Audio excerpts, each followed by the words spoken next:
you'll need to install this on the desktop via an MSI. It's built into the IDE in Visual Studio 2008. And it allows us just to provision down all these different scenarios. And it can also sign application files. It can test signatures on files and things of that nature. So it's now very, very easy to switch the security contexts on the emulator or your device to test that your application does what you need it to. One tip, don't go and provision a fully locked security scenario onto a physical device. You might regret that. Okay, so that's a little bit about security. Next, we have a couple of testing tools to help us with our testing.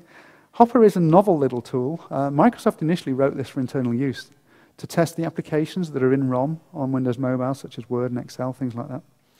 And it's actually proved very useful at finding very obscure bugs, especially ones that only happen after an application's been running a very long time.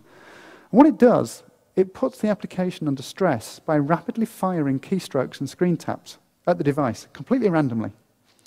So your device application is going to do all sorts of wacky things.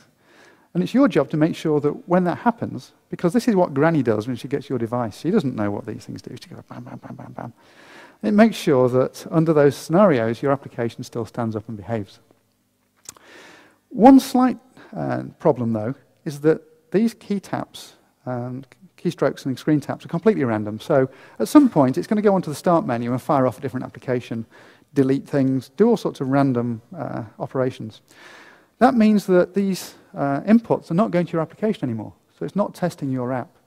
So there's a little utility called Focus App that you build, and this is provided. All you have to do is tell it the name of your application, create this instance of Focus App, and run it on the device. And its job is that when your application loses focus,